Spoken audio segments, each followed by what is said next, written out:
The scientific investigation vessel of the Chilean Antarctic Institute, named the Karpuj, in front of the Collins Glacier at King George Island, Antarctica. Reuters. King George Island, Antarctica, in a remote island outpost on the edge of the Antarctic, hundreds of miles from the southern tip of Chile, scientists at a research base are scouring the ice for clues about everything from climate change to cures for cancer.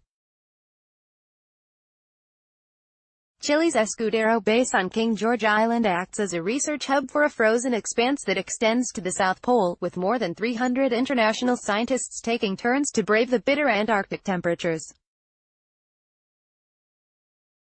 The Chilean Antarctic Institute (INACH) has supported research into a biomolecule called Antarctica, derived from a plant native to the region, which has shown positive early results in diminishing colorectal, liver and gastric cancers in mice. Scientists there also look at lichens that could treat Alzheimer's disease, enzymes to remove lactose from milk and others to improve lettuce crops. This month a multinational team embarked on a research trip to investigate what causes the breakup of ice shelves, a phenomenon associated with climate change.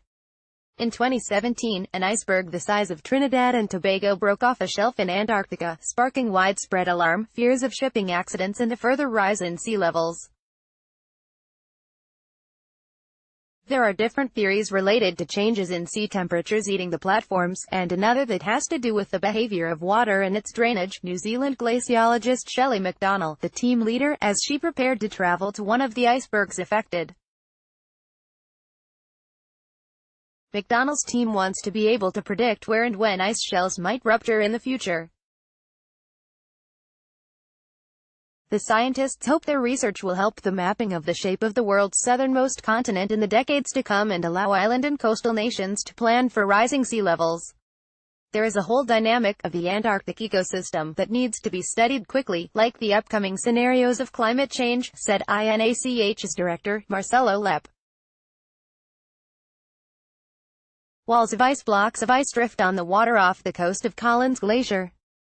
Getty Images. Ice shelves act as a retaining wall that prevent Antarctic ice from spilling more quickly into the ocean. Icebergs have historically broken off over centuries, but their breakup has accelerated in recent years. The loss of ice from the White Continent rose to an annual net figure of 275,000 million tons between 2009 and 2017 from the average of 43,000 million tons from 1979 to 1990, according to a study released in January. Large platforms have collapsed in the past. What is not known if the collapses were gradual or instantaneous, like the ones we are seeing today, McDonnell said. The Antarctic Peninsula, the northernmost part of the continent and site of the Chilean base, is the focus as one of the areas most affected by melting ice, scientists believe, because it had more exposure to the ocean.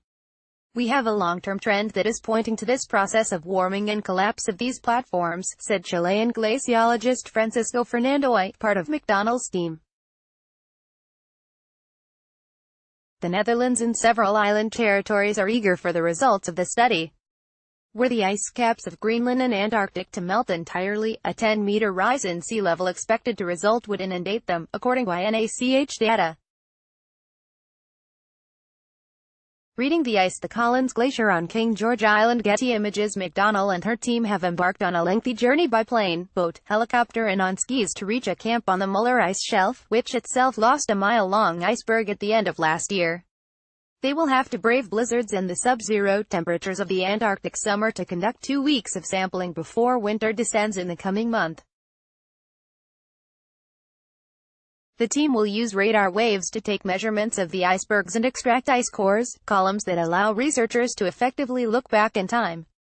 The cores will be transported to specialist labs in central Chile for analysis in chilled chambers that keep the temperature at -4 degrees Fahrenheit.